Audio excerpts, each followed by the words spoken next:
dizendo para vocês que em 2015 eu estava aqui como vice-prefeita de São Paulo, na nossa gestão. E a gente tinha um contrato com uma empresa de pesquisas, que fazia pesquisas assim, regularmente para nós aqui, da prefeitura. Um pessoal muito bom e muito especializado em pesquisa qualitativa, né? E quando chegou em 2015, eu não me lembro se foi o primeiro ou o segundo semestre, quando a responsável foi fazer a apresentação da pesquisa para a gente, ela já tinha um histórico anterior aqui em São Paulo. Ela disse o seguinte: olha, eu não sei bem o que está acontecendo, mas tem um mal-estar generalizado na população. Principalmente, em geral, em todos os grupos, mas esse mal-estar está presente também na população trabalhadora, nas faixas que a gente chamava os grupos de C e D, né?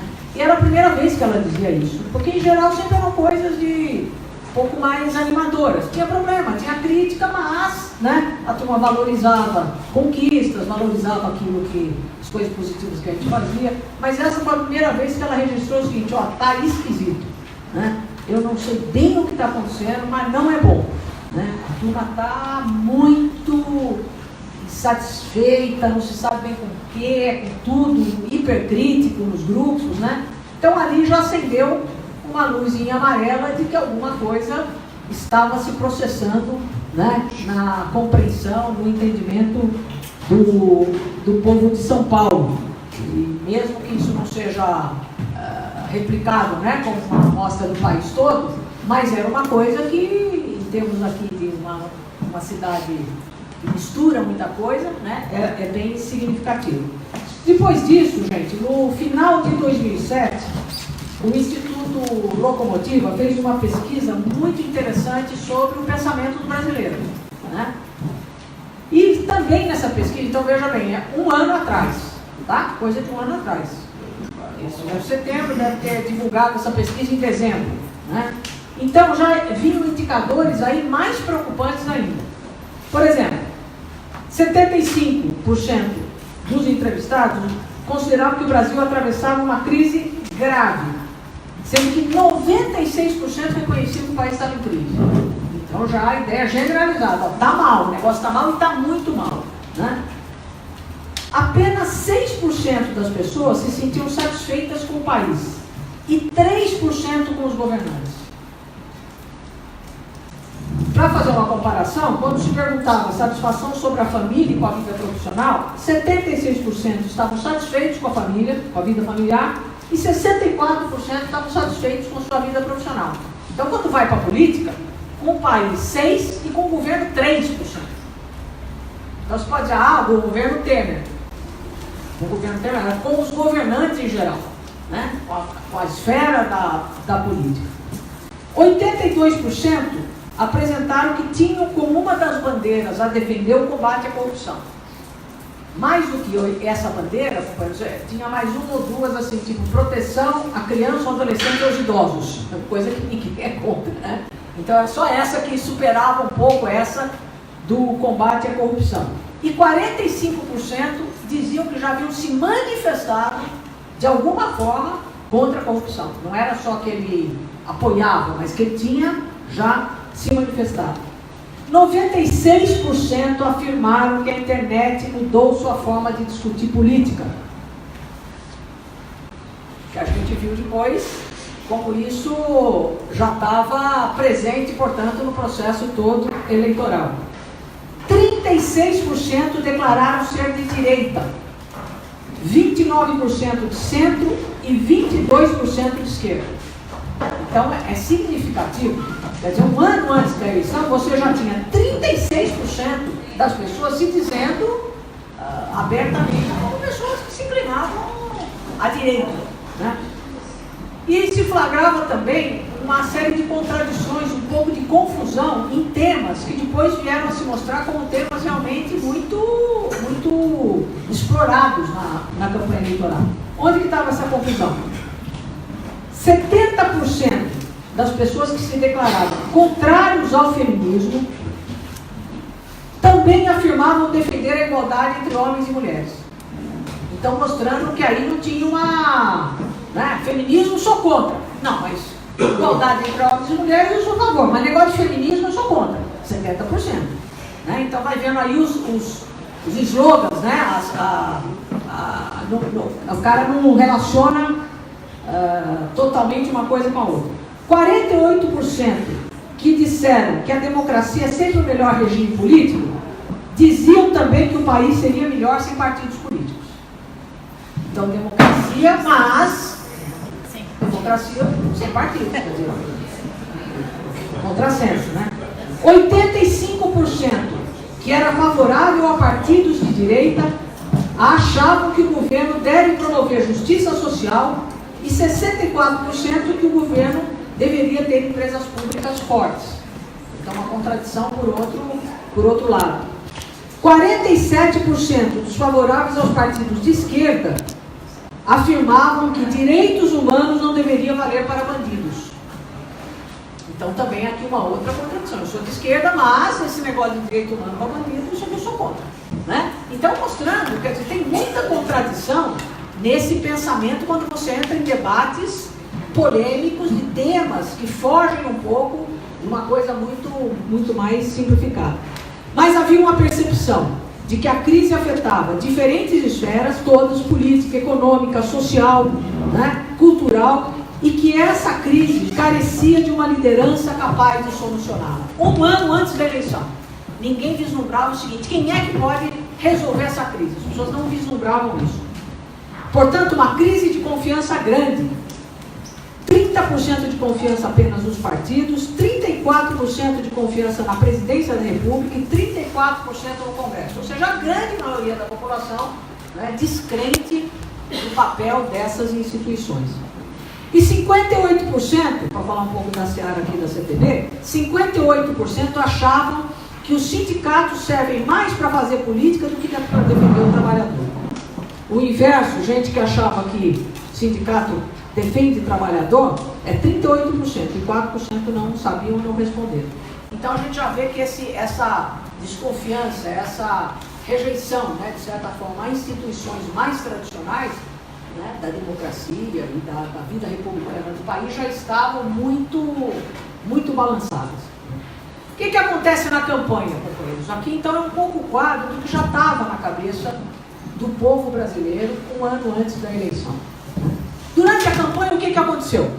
Impediram o Lula de concorrer, que poderia ser, provavelmente, durante as pesquisas, se mostrou uma dessas pessoas vistas como capaz de enfrentar e concorrer.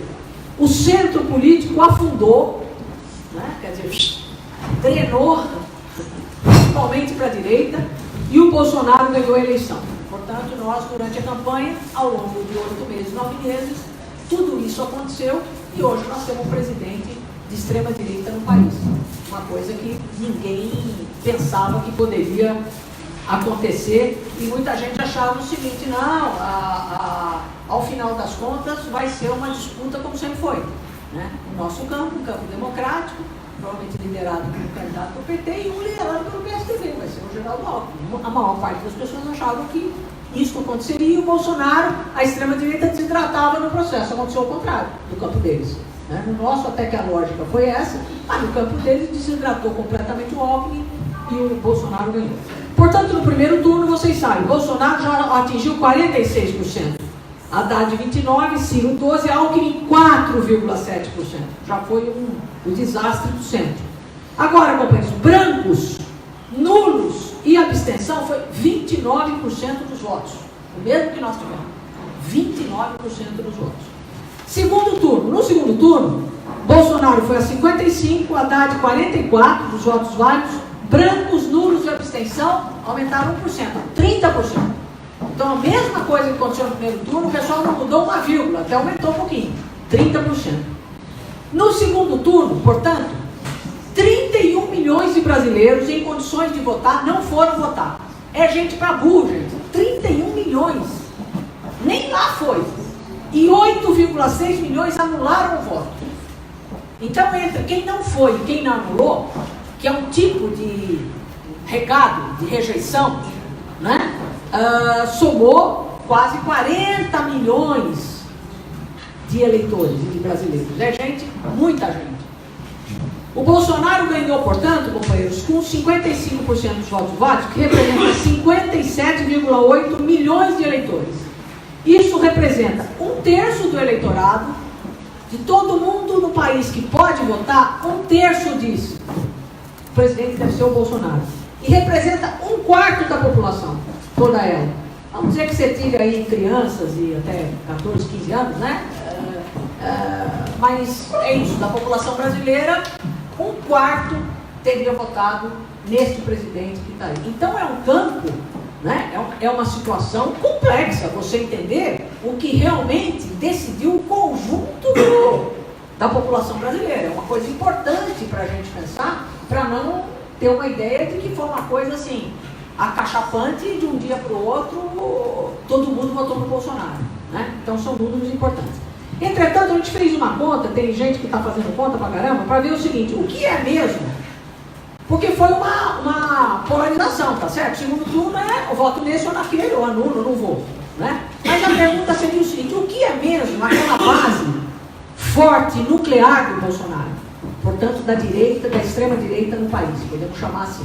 Nós fizemos um cálculo, que tem gente que fez o cálculo, e eu acho que ele é positivo, em cima, companheiros, do pessoal que estava apoiando o Bolsonaro antes de ele sofrer um atentado. Tá bem? Quer dizer, então ele foi crescendo ao longo do ano, é isso, nas pesquisas. Qual era o índice que o Bolsonaro tinha antes dele sofrer o atentado? Porque ali foi uma inflexão. A partir dali ele deu uma alavancada, entrou um monte de gente que ainda não tinha se definido por ele. Quem era essa turma? Essa turma era a turma que vinha acompanhando ele sistematicamente, puxando mais gente e atuando nas redes.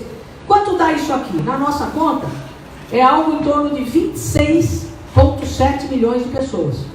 Por quê? Porque ele tinha 25% nas pesquisas anteriores ao atentado. 25% do que ele teve no primeiro turno, que foi 46%, a hora que você faz a conta, dá esses 26,7 milhões de votos. Então, você pode considerar que aí, esse é o número daquela turma militante, né? Que hoje faz uma militância firme em torno de ideias, né, esposadas pelo Bolsonaro, um núcleo mais duro da extrema-direita, como a gente diz, proto-fascista, né? É um pessoal que sabe o que está fazendo, o que está falando e o que quer, né? E são coisas todas muito, muito ruins. Portanto, o Bolsonaro teve 10 milhões de votos a mais que o Haddad, e a gente, considerando todo esse conjunto que eu falei para vocês, nós temos que fazer uma análise, né? O que ele teve é pouco, é muito, que reflexos isso tem no posicionamento da população. O certo, companheiros, é que nós podemos dizer que o centro e o centro-direita, predominantemente, o centro, foi no segundo turno, apoiou o Bolsonaro, né? Tem quem se diz o seguinte, essa turma abriu mão de um certo verniz de que eu não voto num cara troglodita como esse, mas, sobretudo, abriu mão da democracia, de elementos importantes da democracia para poder derrotar a esquerda, né? E a desculpa dessa gente, muitos dizem, não, mas ele não vai fazer o que está falando, né? Então a desculpa, vamos dizer, para poder dizer, não, eu voto com ele, tampo o nariz, mas ele não vai fazer isso que ele está falando. Quanta gente vocês não ouviram falar isso, que gente que vocês sabem que não são pessoas de extrema direita, né? Não são pessoas de inclinação fascista, quer dizer, por que votaram no Bolsonaro? Né? Para votar à esquerda e dizer, não, mas ele não vai fazer isso tudo que ele está falando, é só uma coisa de discurso, de retórica, né? As alavancas do Bolsonaro para ter sido eleito, no meu ponto de vista, foi o atentado que ele sofreu, as redes sociais e a grande trabalho que eles fizeram com fake news, um negócio que já foi bem analisado, todo mundo acompanhou. Ter um inimigo comum, forte, no PT e na esquerda. Então, apresentar para todo mundo um inimigo que precisava ser derrotado. Apresentar uma bandeira forte contra a roubalheira, a corrupção e o combate ao crime e aos bandidos. Então, bandeira forte nesse sentido. E a defesa de valores da família. Valores mais conservadores, né, apoiados em posições conservadoras, inclusive da igreja, mas não só. Então aqui estão as alavancas principais que levaram o Bolsonaro à vitória. Dizendo isso, eu queria, vamos dizer, constatar aqui que nós vamos viver, camaradas, uma fase prolongada de interpretação sobre o que aconteceu no Brasil de 2013 para cá. Tá certo? Estou dizendo isso tudo para lembrar que o Brasil começou a entrar nessa turbulência, né, que gera uma eleição do cara com o Bolsonaro a partir de 2013. Né? Então, muita coisa vai ser dita, vai ser escrita, vai ser debatida, porque nós precisamos entender o que aconteceu. Né? O que isso revela sobre o povo brasileiro, sobre as forças políticas, todas elas de esquerda, de centro, de direita, né, como elas se comportaram, e sobre o mundo de hoje. Porque também está todo mundo analisando que nós não somos um raio em céu azul. Já tinha tido a decisão do Brexit na Inglaterra, já no Reino Unido, já tinha a eleição do Trump, já tem muita eleição de gente de direita, né, na Europa. Né? Então já tem uma mudança no mundo que já vem acontecendo. Então o Brasil não está fora disso, não foi uma coisa extraordinária. Então nós vamos compreender melhor o que está acontecendo no Brasil, no mundo, mas temos que entender o povo brasileiro, como ele se movimentou, como ele pensou, como ele evoluiu nesse debate, porque é com quem a gente lida. Né? É com esse povo brasileiro que nós temos que fazer a luta, né? Sempre. O que tem sido dito já de coisas interessantes assim sobre essa reflexão? Peguei algumas só para a gente se situar. O Fernando Haddad, que foi o nosso candidato aí, que foi ao segundo turno, ele disse que o que aconteceu foi uma união exitosa, vitoriosa, entre o que ele chama de ética neopentecostal, portanto baseado nas igrejas evangélicas neopentecostais, né, somados ao espírito do neoliberalismo. Então ele diz o seguinte, foi aqui uma ligação entre o neopentecostalismo e o ultraliberalismo. Essas duas coisas se juntaram e foram vitoriosas. Aí ele diz assim, que no Brasil se admite que o indivíduo ascenda socialmente, mas desde que ele ascenda sozinho. O neopentecostalismo e a teologia da prosperidade são compatíveis com isso. Ou seja, aquela coisa do eu assento socialmente, mas não como classe. É um mérito meu, né? É a meritocracia, uma coisa ligada à ideia de que eu posso prosperar. É uma prosperidade individual e não uma ascensão como classe. Né? Então essa ideia muito forte, muito arraigada. Ele diz, bom, isso mais o ultraliberalismo, né, foi uma união de ideias fortes e vitoriosas. O Gessé de Souza escreveu alguns livros bastante interessantes sobre o que estava acontecendo no Brasil. Um deles, que chama Elite do Atraso, ele discute o papel da classe média no Brasil. Como a classe média utilizou o pretexto da corrupção, ou sempre utiliza o pretexto da corrupção, para encobrir o seu ódio aos pobres e a sua ojeriza a qualquer governo que ouse diminuir a distância entre as classes. Então é uma outra variável, mas tanto um como o outro, tanto o Haddad como o Gessé, a gente percebe o que eles dizem? Que o problema da classe, o problema de quando as classes sociais, elas se manifestam e elas ascendem. Aqui que está o problema. Então a ideia da meritocracia, a ideia da prosperidade, desde que ela tenha uma conotação individual, quer dizer, alguns poucos podem ascender, podem melhorar de vida, podem empreender, tudo bem. Mas não uma coisa que se conforme com uma movimentação de classes sociais, alterando, certo, uma situação mais difunda. Ele fala, inclusive, que o processo todo levou a um tipo de imbecilização da classe média. Ele é absolutamente crítico da classe média. Ele diz, olha, aqui está um problema sério no Brasil, porque quando a classe média se uniu a um tipo de campo ou outro, ela decide muita coisa. Né? Foi assim nos momentos da democracia, nos momentos da redemocratização, que a classe média tomou uma posição mais democrática, então, quando ela se inclina para uma outra coisa, nesse fenômeno, a classe média se inclinou completamente para uma posição retrógrada e reacionária. Outras pessoas dizem que, do ponto de vista político, já se fala no fim da nova república e do ciclo aberto pela Constituição Federal de 88. Vamos ver, porque aqui tem uma coisa séria, né, companheiros? Seria dizer o seguinte, tudo aquilo que a gente conseguiu construir pós o regime militar certo? De 85 até agora, esses 30 anos de Constituição Federal, esse ciclo teria acabado. Portanto, dizendo o seguinte, não é uma mera, eleição do Bolsonaro, e depois a coisa, mas continua vigorando essa Constituição, é uma luta nesses termos. Não, tem gente dizendo que acabou. Vai se construir um novo regramento que pode ter até fundamentos constitucionais e de outro tipo. Né? Acabou, quer dizer, acabou aquilo. Eu não seria tão categórica nisso, mas acho que é uma ideia importante, a gente tem que considerar isso com mais detalhe. O Boaventura Santos, que é uma outra pessoa, um outro estudioso e analista importante, né?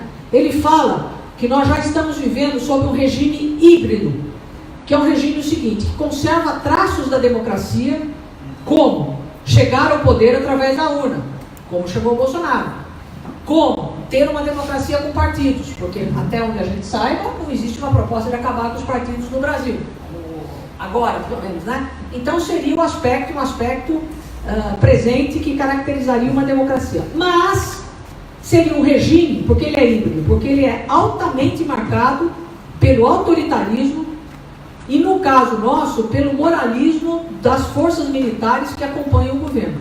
Ele diz assim, que é visto como os militares tendo uma superioridade moral, que é transferida para o governo. Tá certo? Então, se eles têm uma superioridade moral, e o governo tem, ele vai dizer o que é bom e o que não é bom. Vai ter uma supremacia em relação a outros setores. Então, caracterizaria esse sistema, esse regime híbrido. Portanto, nós estamos vivendo uma democracia truncada ou de baixíssima intensidade, ele diz. E mais, que já haveriam os tais elementos antidemocráticos já estariam acontecendo, como a gente viu. Os ataques ao Estado de Direito, os ataques à Constituição, e dentro das próprias instituições jurídicas, das polícias, nessa tese da escola sem partido, portanto, já dentro das universidades, de escolas. Então, quer dizer, ele diz que nós já vivemos um regime político híbrido. Não é mais a democracia que nós tínhamos antes, né? Então, aqui também já vai tendo uma diferença. O certo, companheiros, eu acho que todas essas indicações, que eu fiz aqui um resumo muito breve, acho que todas elas já estão presentes, de fato, né? Então, estão mudando muito, portanto, o cenário que a gente está vivendo, e todas elas já estão presentes no que se anunciou já do governo Bolsonaro. Ele não tomou posse ainda, mas, na verdade, esses 2, 3 meses que separam o segundo turno da posse, já são meses em que o governo vai mostrando a sua feição, já vai mostrando a sua cara, né? Já vai vendo o seguinte, é coerente com aquilo que apareceu na campanha ou não? Então, o que eu estou querendo dizer aqui é que, sim, é coerente com tudo isso que a gente viu antes da campanha, de 2013 para cá, durante a campanha, né? Então tem uma coerência. Por quê? Onde está montado o governo, em que base está montado este governo do Bolsonaro que toma posse em 1º de janeiro? Primeiro, num núcleo ultraliberal na economia, comandada pelo Paulo Guedes. E o Paulo Guedes já montou a equipe dele. A equipe dele é a sua imagem e semelhança, é toda aquela turma que todo mundo a imprensa já está divulgando bastante, chamada da Escola de Chicago, que é a escola do Milton Friedman, do neoliberalismo exacerbado, do Estado mínimo. Então, não é que ele compôs todo o time com a Escola de Chicago, não é um ou outro, não, é todo o time. Então ele pôs gente, economistas e banqueiros da Escola de Chicago, em todos os postos do superministério que ele vai comandar. E mais, Petrobras, Banco do Brasil, BNDES, Banco Central, Caixa e IPEA. Então, companheiros, aqui é tudo da núcleo da economia e do Estado brasileiro. Então, está dirigido por gente com esse tipo de concepção ultraliberal. Então, daí já tá definido qual é a política econômica do governo do Bolsonaro, né? Segundo, um núcleo militar.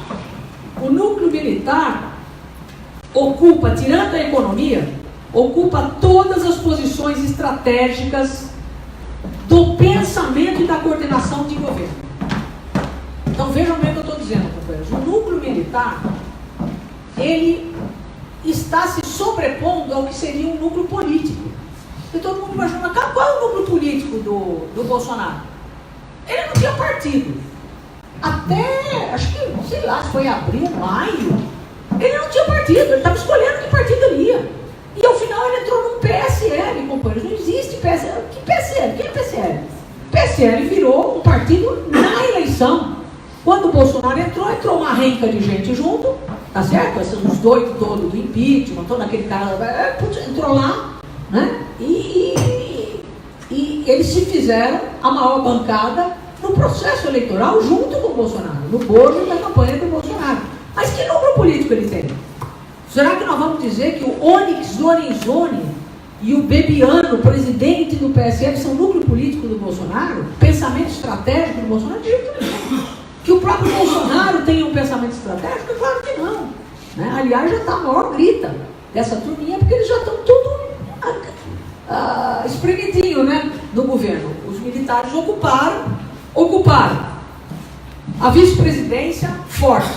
O vice-presidente é quase que a peça-chave, né, do governo. A Secretaria de Governo, a Secretaria de Segurança Institucional, o Ministério da Defesa e a Ciência e Tecnologia. Mas principalmente a vice-presidência, a Secretaria de Governo e a de Segurança Institucional são aquelas figuras que ficam em torno do Bolsonaro, né? Então é o comando do pensamento estratégico e, em certo sentido, mesmo da coordenação dos ministérios. Eles já disseram, nós vamos coordenar os ministérios, não é o Lorenzoni, esse cara vai fazer articulação com o Congresso e olhe lá, já botaram um general para fazer também. Ele disse, não, eu estou nesse gabinete aqui na Secretaria, né, de Governo, ele disse, não, eu vou fazer isso também, não tem dificuldade nenhuma.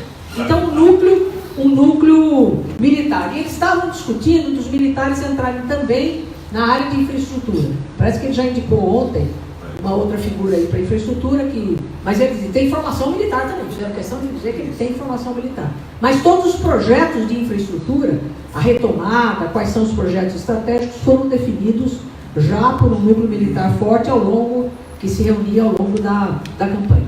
Terceiro, um núcleo jurídico policial comandado pelo Sérgio Moro. O Sérgio Moro transferiu todo o aparato da Lava Jato para dentro do governo. Todo. Levou toda aquela turma dele, né, para dentro do Ministério da Justiça, vai ser também um superministério, comanda todas as polícias, a justiça, essa coisa toda, e então vai agir ali para dar conta desse problema que foi tratado da campanha. Esses são os três núcleos principais do governo Bolsonaro, companheiros. O núcleo, vamos dizer assim, além disso, existem outros polozinhos e compromissos com bancadas e com pautas. Por exemplo, tem um compromisso com a pauta da igreja, dos evangélicos, do neopentecostalismo? Tem. Está se manifestando no Ministério da Educação, certo? O cara disse ali que, bom, eu venho aqui e a igreja vetou algumas indicações e apoiou essa que está aí. Então, sim, tem um compromisso do Bolsonaro com essa pauta. Com os ruralistas, eles indicaram a agricultura e vão indicar o meio ambiente. Tá certo? Ninguém pense que o meio ambiente será indicação dos ambientalistas, vai ser também dos ruralistas. Já tem os nomes que estão aí indicados, são pessoas que já tratam da questão ambiental sob a ótica do agronegócio, dos ruralistas, essa coisa toda, né? Então aqui ele cumpriu um compromisso com a turma que o apoiou, né? Com a bancada da saúde privada, que foi a indicação que ele fez do cara lá do deputado, para ser ministro da saúde, e com a direita ideológica, com aquele ideólogo deles, que é o Olavo Carvalho, que é um cara da extrema direita, né? Fascista juramentado, que mora nos Estados Unidos, escreveu os livros que orientam essa turma toda bolsonarista. Esse cara assume que ele deu o aval e indicou os nomes do cara das relações exteriores e da educação. Então, veja bem, nas relações exteriores e na educação, que tipo de indicação foi? Um tipo de indicação absolutamente ideológica e de direita. Por isso que a gente está vendo aí uma série de manifestações deles, né? Contra Cuba, a favor dos Estados Unidos, contra a China, transferir embaixada né, para Jerusalém, e essa coisa toda que a gente está vendo, o cara de relações exteriores e o cara da educação falando também. Então, mas aí são compromissos com setores que atuaram na campanha dele, que ele está mantendo. Mas não são propriamente núcleos estruturantes do governo. Eu acho que núcleos estruturantes do governo nós temos Paulo Guedes, os militares, o núcleo militar capitaneado pelo vice-presidente da República, pelo Mourão, e o núcleo do Sérgio Moro, um núcleo jurídico policial. Portanto, finalizando aqui, companheiros, eu diria o seguinte: o que nós podemos esperar do novo governo, portanto, a partir de 2019? Assim como manchetes, tá? Porque não é o caso da gente ser muito detalhado sobre isso. Eu acho que nós podemos esperar um grande ajuste fiscal, a máxima do ajuste fiscal, reforma da Previdência, que não sabemos qual é a proposta ainda, mas é óbvio que é a pauta deles, um alinhamento com as políticas, todas elas, dos Estados Unidos, um conjunto de privatizações, nós não sabemos a extensão delas ainda, porque aqui tem uma tensão, uma queda de braço entre o grupo, vai ter, do Paulo Guedes e dos militares, quais são as privatizações aceitas ou não, já tem gente, ele fala uma coisa, aí vem o Mourão e fala outra, né? Então aqui vai ter uma certa tensão, mas as privatizações virão. Expurgos na administração federal, ou seja, vamos limpar as administrações, as empresas públicas e todos os órgãos, os ministérios e tal, de quem tem algum cheiro de gente progressista, que tem algum papel, que se ligou aos governos anteriores, e a gente sabe que está cheio de gente assim dentro dos governos. É claro que tem aqueles que vão logo dizer, olha, eu estou aqui para servir vocês, né? Já esqueci até do que eu fiz, né? Do que eu falava, do que eu fiz. Mas tem gente coerente no governo. Essa turma vai ser escanteada, então expurgos, ataque progressivo e desmonte dos programas sociais. Aí vai ter um processo, né? Alguns vão ser desmontados de imediato, né? Como foi o Mais Médicos. Eles vão fazer de conta que estão pondo o médico no lugar, não é isso? Mas a gente sabe que vai minguar. Esses médicos não vão ficar nas áreas mais... E vai ser esquecido. Vai passar e acabou. Quer dizer, fecha esses postos aí. Médico em periferia, médico para índio, médico para quê? Né? Lá no... Deixa lá. Que história é essa? Foi, não foi, não tem, acabou-se. Então, quer dizer, o cara não está preocupado com isso. Eles estão fazendo uma transição, mas os ataques virão progressivamente. Bolsa Família, ele está mantendo, né? Não, até quando? Vai diminuir, vai focar, fazer aquilo, a tendência é um desmonte progressivo dos programas sociais. Patrulhamento ideológico em todas as áreas, certo? Quem são os vermelhinhos, quem é essa coisa. Aliás, esse programa de patrulhamento ideológico foi a principal força do Congresso que fez o MBL. O MBL fez um congresso desse fim de semana em São Paulo, fortíssimo. Eles querem se transformar em partido político. E teve uma pessoa, um companheiro nosso, que participou, foi ao Congresso para fazer uma pesquisa. E aí ele relatou o que foi o Congresso, começo ao fim. Né? Exatamente, é uma coisa inacreditável. Depois, se tiver tempo, eu passo para vocês ou a gente lê. Uma coisa inacreditável. Mas a ideia é o seguinte, ó, nós temos que ir para cima desse pensamento marxista, que eles dizem, né? Comunista, marxista, né? Que está em todo lugar. É assim que eles conseguiram levar o país para essa coisa que viveu sob os governos Lula, Dilma e tal. Né? Eles entraram em tudo, em sindicato, nos governos, nos ministérios, nas universidades, nas escolas, e é isso que nós temos que combater. Desintocar essa turma, tirar essa turma, e nós temos que ter, eles dizendo, a nossa turma tem que ter força e protagonismo. Não tem que ter medo de ir para a Assembleia, de se expor, porque nós temos que tirar essa turma de todo lugar. Então o patrulhamento ideológico vai ser exacerbado, provavelmente nessas instituições todas. O que nós podemos esperar? Perseguição aos movimentos sociais, obviamente, eles já disseram até quais, né? Pacotes anticorrupção, medidas e pacotes anticorrupção e mais operações tipo a da Lava Jato, isso vai continuar, tá certo? O Moro já está preparando um negócio desse, vai apresentar para o país como uma força deles. Podemos esperar mediocridade na gestão dos ministérios, porque, pelo amor de Deus, gente, tem ministro aí que é uma coisa assim, esse de relações exteriores, esse da saúde e outros, é uma coisa da educação, isso é uma coisa que nós podemos esperar mediocridade. Não vai ter brilho, porque às vezes você tem um cara, eu acho assim, dos militares você pode esperar muita coisa, mas não mediocridade. Eles têm uma formação forte, né? Eles não vão chegar com as entrevistas que eles dão, então não é bobagem, né? Mas tem gente medíocre, vai ter gente medíocre nesse governo. Portanto, aqui não vai ficar aquela política, né, que não abre caminhos, né, não resolve, não enfrenta os problemas. E, claro, muitos conflitos políticos.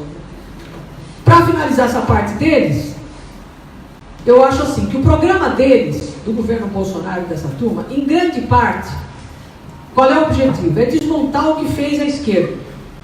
Manter o fogo aceso contra, entre aspas, a roubalheira e o petismo ou o comunismo, que para eles é sinônimo, né? Não existem propostas sólidas de perspectiva para o povo. Eles apostam numa recuperação econômica, apostam que volte a gerar empregos. Eles apostam na noção de ordem e autoridade moral dos militares, apostam na submissão do sistema político e judicial à tutela do mercado e das Forças Armadas. Eu acho que é aqui onde estão as apostas do governo para ele dar certo. Tá certo? Que ele tenha uma recuperação econômica, que se consiga isso com a política do Guedes, crie empregos, portanto diminui a insatisfação do povo com a situação econômica. Eles vão continuar apresentando essas medidas de combate ao banditismo, à corrupção e não sei o que, como uma forma de dar também um pouco mais de carne aos leões, como se diz, mas na verdade, qual é a força do governo Bolsonaro? A força é submeter o judiciário, o legislativo, portanto a política, à força do mercado, das finanças, do sistema financeiro e dos militares. O que eu pergunto para vocês, se não tivesse uma presença tão forte das Forças Armadas no governo, será que o Bolsonaro tinha força para começar um governo fazendo já essas coisas que está fazendo? Dizendo, né? De jeito nenhum. É só pegar o papel do Toffoli, companheiros, presidente do Supremo Tribunal, que já disse o seguinte, em 64 não teve golpe militar, foi um movimento, já pediu para os militares indicarem o chefe de gabinete dele, porque o chefe de gabinete dele foi para o governo, se transformou em ministro, certo? Que é um dos quadros das Forças Armadas, o cara foi para o governo e ele já pediu para eles mandarem um outro, para ser chefe de gabinete do presidente do Supremo. Então, compadre, não precisa dizer nada, hein? Então, não precisa dizer mais nada, tá certo? Então a força está aí. E depois disso, o mercado. É o mercado que vai dizer o seguinte, é por aqui mesmo. Você vai fazer a reforma da Previdência, então é esse o governo mesmo. Então a tutela em cima do povo brasileiro, e que dá força ao Bolsonaro, que o Bolsonaro, lógico, a força dele está na voto que ele teve, na imagem que ele tem, e tudo bem. Mas isso só, companheiros, isso só não sustenta uma presidência da República de um país como o Brasil, né? Então eu acho que aqui que está o núcleo dele, né? Vão continuar as fake news, ninguém tem a dúvida disso, nós vamos continuar enfrentando esse fenômeno. E por último, o que fazer no nosso campo, né, companheiro? No nosso campo democrático e na esquerda.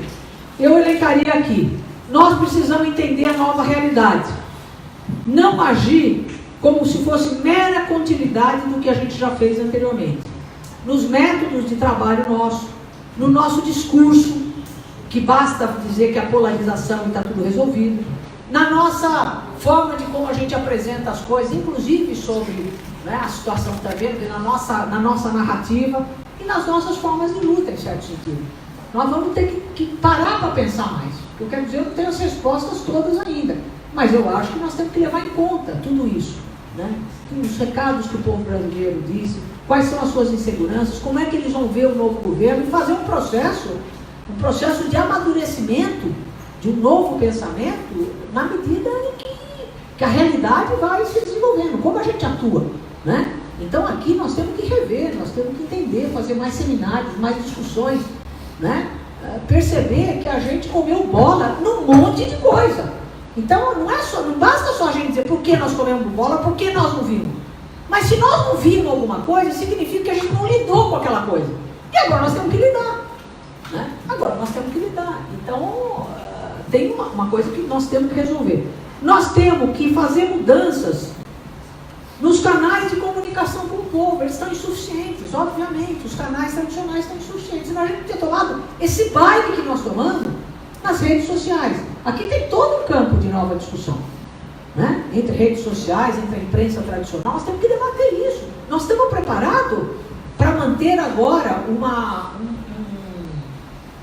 comunicação no patamar que ela aconteceu durante a campanha, ou agora nós vamos voltar aos nossos, saímos correndo atrás desesperado na campanha para fazer frente, e agora a gente volta ao tradicional. Nós vamos fazer nossos boletinzinhos, vamos entregar nas portas de fábrica, de metrô e de não sei o que, para o pessoal da categoria, e vamos que vamos. Quem quiser ler os nossos boletins, quem não tiver acesso aos boletins não leu.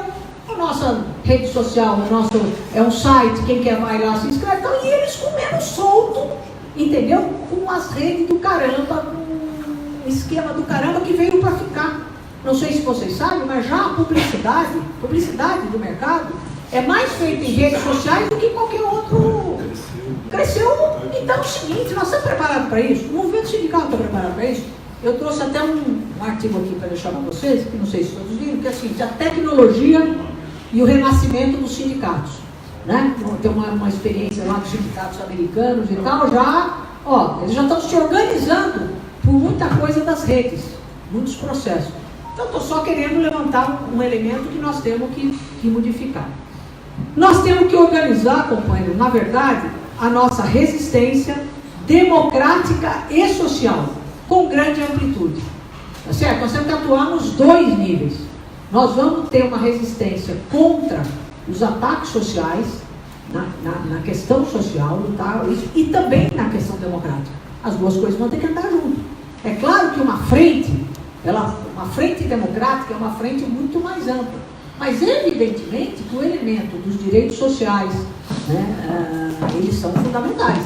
Né? O direito à saúde, o direito das pessoas terem médico no seu lugar, por isso que mais médicos têm uma importância enorme se a gente fazer essa discussão, e tantas outras coisas. Então, eu acho assim, uma resistência democrática e social com grande amplitude, aproximando e fortalecendo o núcleo popular e de esquerda num projeto comum de luta.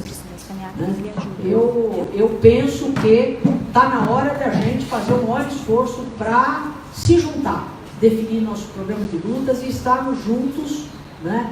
O centro-esquerda, a esquerda, as forças populares, as forças democráticas, o mais amplo possível. Não acho que está na hora de discutir e ficar preocupado quem vai encabeçar, quem vai protagonizar, quem será o nosso candidato daqui a 4 anos, se é o Ciro Gomes, se é o Haddad, se é do PCdoB, se é do Segundo. Eu acho que é uma coisa assim que não ajuda, entendeu? Não produz resultado nenhum, só produz divisão e só produz a gente ficar discutindo coisa que não é a fundamental para agora, né? Portanto, companheiros, finalizaria dizendo, nós temos que nos preparar para fazer mais política e mais luta com menos recursos.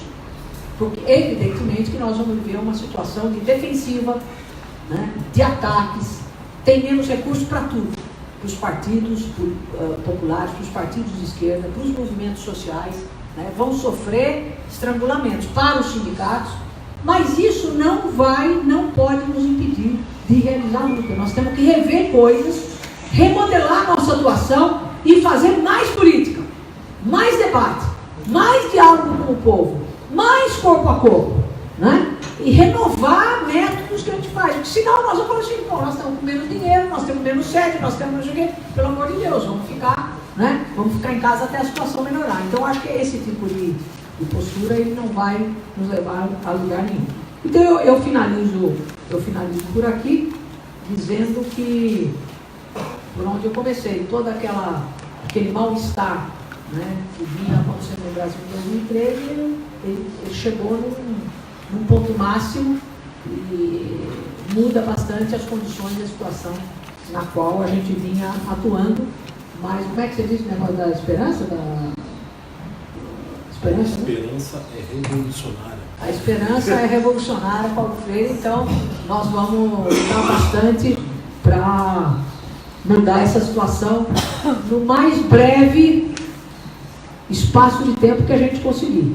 Eu acho que qualquer coisa dizer, ó, isso veio para ficar 1 mandato, 2 mandatos, 10 anos, 15 anos, 20 anos, é um novo ciclo, ainda é prematuro para a gente gente sair afirmando esse tipo de coisa. Eu achava que o governo Temer,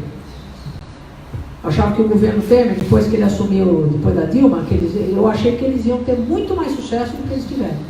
Embora alguns possam dizer, não, eles tiveram sucesso, Bolsonaro se elegeu, mas a verdade é que o Temer, como tal, depois de 2 anos, tinha 98% de rejeição.